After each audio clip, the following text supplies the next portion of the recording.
Congratulations on that victory. Fun performance. How you feeling after that? I feel great. I feel like that was a better showing of what my capabilities are.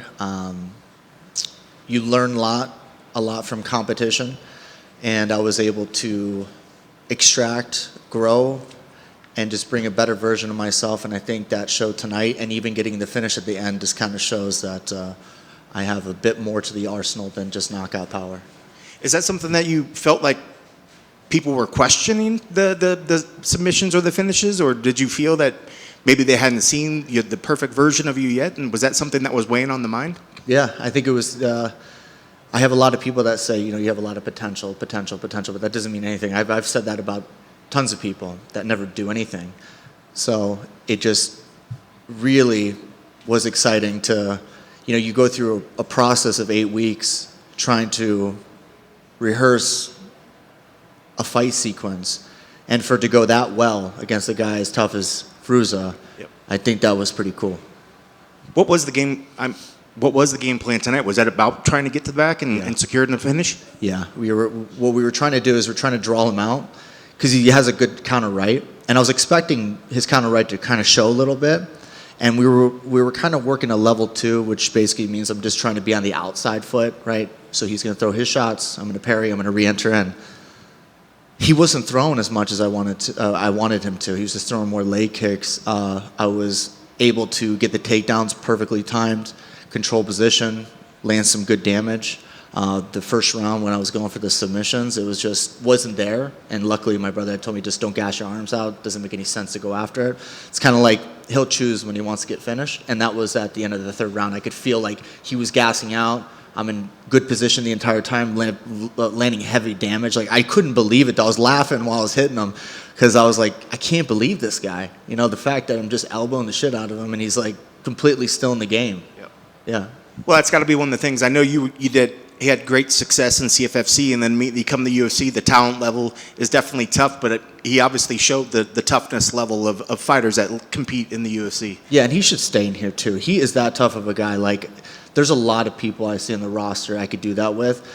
He's just so doggone tough too. Like, he was funny. He came up to me afterwards after we got done weighing in. He's like, "Motherfucker, you ain't 5'9". You know what I mean? Like, but it was just, he's an amazing guy. I like him. I was going to say, a lot of times fighters need to have some sort of animosity going in there to fight somebody, but there's a lot of respect at the end of the day. Are you the kind of fighter that likes to carry a little chip on your shoulder going into a fight, or do you like to keep it clean and just let whatever happen and you don't need that sort of energy to make you fight better? I don't know. I think it might be sort of destructive in a way for me because I am like, I like that feel. I like the feel of animosity, but I don't think it correlates into competition. I think that this needs to be a point of where you go and you have a focus of the opponent, how you're going to break them down, and need to be more intellectual with it.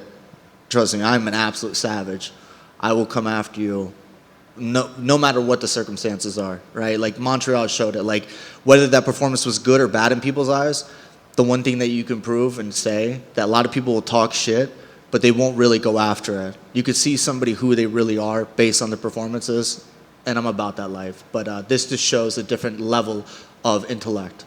Well, you bring up Malat talking about he had a great performance recently. Does that help the fact that you did have a loss, but then you go out and you see what he was able to do in his last performance? Yeah, because I look at his fights and I take things from it as well too. Like, I'm not too stupid to acknowledge things like that. Like, he beat me. He made me become better. So I think congrats on him for success. The way he handled the after fight as well too. Like, I think you can only give him praise as well too. And it does help my brand. I don't know if that's even relative, but it's like the only people I'm losing to is the top guys, right?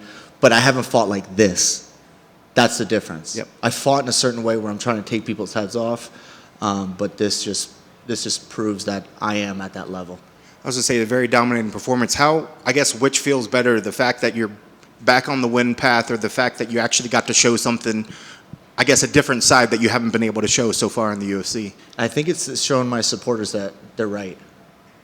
That's probably the best thing. Like, I know what I'm capable of, but to have these people around me, like, sometimes I have a really, really, really great team behind me. But then you think to yourself, yeah, man, fuck, I don't hope I don't let all these people down. But when you go out and you perform like that, You know, like sometimes you feel like people are doubting you, but it's just your mind saying it. So when you go out there and you perform, you say, yeah, I did it for sure. But no, it was a strong team that had behind me that was the reason why I was successful. Has that always been the thought process for you, or is that something that you eventually gained through experience with these teammates? Yes. Yeah, like I would go out there like a cowboy. I would go out there to try to destroy people's lives, talk shit, push them, do whatever I can to get underneath their skin. Like, that's just my personality. Like, even like when weigh-ins would happen, I'd walk up behind them and start breathing in their ear. Like, just doing things to disrupt them, because sometimes I'm a piece of shit. But right now, at this level, to be the very best in the world, I have a guy, Belal Muhammad, that's in my gym. He helps us all to get better. He is the team captain. And the reason why Brandon Allen's doing as well as he is, Rami's, myself, is because we have a strong team captain. And we have Mike Valley, that is at the head coach. So I will say that our success, right, it always relies within the head coach, and we'll give all the credit to Mike Valley.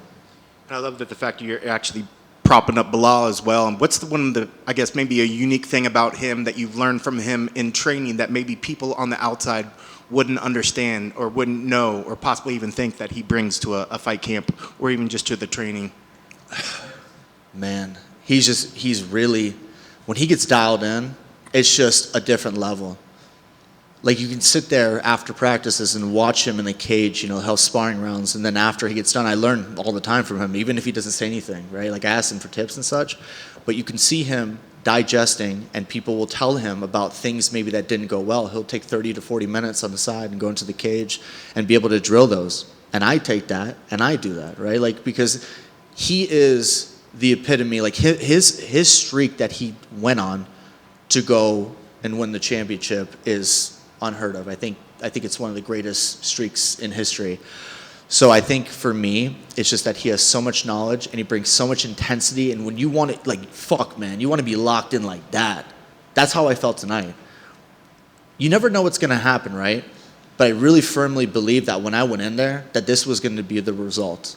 I've visualized it, saw it, and yeah, it was, I mean, very, very, very cool. Yeah. That's incredible, especially with the visualization. So I guess I'm sure you visualized next steps. You know, what makes sense for you? Are you back into the training on Monday or Tuesday? Are you going to give yourself a little bit of time to bask in this victory? Or what are the next steps that you envision for yourself? I just want to reconnect with my wife. I need to make sure to make time for that, because I become so obsessed with my craft that, you know, she understands. She gets it. Like, she's been a part of 10 camps now, but like, that is the most important thing. This is cool. This is going to end one day, but that's really the only thing that matters, right? So I just can't wait to sit back, enjoy it. I'm getting paid, so it's going to be a good Christmas. So honestly, I'm just going to chill. And I'm the type of guy too. I'll never turn down a fight. Whatever they call me with, I'll be ready to rock and roll, and I'll never get anybody shine when I'm sitting up here. I think that's a wonderful sentiment. I think people forget a lot of times this is a very selfish sport. You know, you almost have to, if you want to reach this level, you have to dedicate yourself. But unfortunately, others have to give of that as well. So I think it's nice that you're actually giving props to the family off to the side as well. Yes, sir. I do want to ask you, where did the fingers at the weigh-in kind of come from? It's kind of been the iconic thing now. I remember the first time I saw it, I was like, why is he pissed at us? Yeah. But it seems to be your thing. But where did that come from? Yeah, it's not like to you. It's just basically like, fuck it, you know, like, because this is like such a crazy game. Like, you're going through the process and you're having like anxiety and panic attacks, but you're trying to like reset your mind so that you can focus on the competition, because this is like, it's all you or it's all you. If you lose, everybody around here is asking you questions or whatever, but if they don't, man, it's a lonely time. So what was your question again? Well, just the genesis of the where the fingers were from, and like you said, it's not a personal thing. It was just the fingers with crazy stuff. Yeah, I blanked out. I was getting emotional. But anyways, the fingers came from when I was going over to Brandon Lopez. I was fighting him in Tampa, Florida at CFFC. It was crazy. So I show up here to Tampa, Florida for CFFC. I was 3-3, and I just met my wife. And I'm like, I'm pretty good. And she's like, how good are you? I was like, 3-3. And she says, oh, this doesn't sound too good. not that good at math. So at that fight, I was like, dude, it's either do or die. If I lose this fight, I'm 3-4. I'm fucking done with this shit. You know what I mean? I'm 30 years old. What the fuck am I doing with my life? So end up going out there and icing this motherfucker in his hometown when he sold like $20,000 in tickets. And like I remember I started a riot in that place. I was flicking everybody off. I was like, man, fuck you, you piece of shit. I was just like going nuts the whole time. But that's where it started from.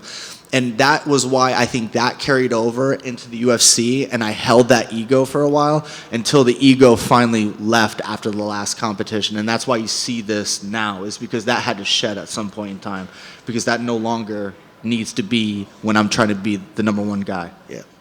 I'm glad that night worked out for you, apparently. She's still with me. She's still with you. Congrats on the victory. Barely. Yeah, I'm looking forward to the next battles. It was wonderful tonight. Thank you. Awesome. Cool. Thank you so much.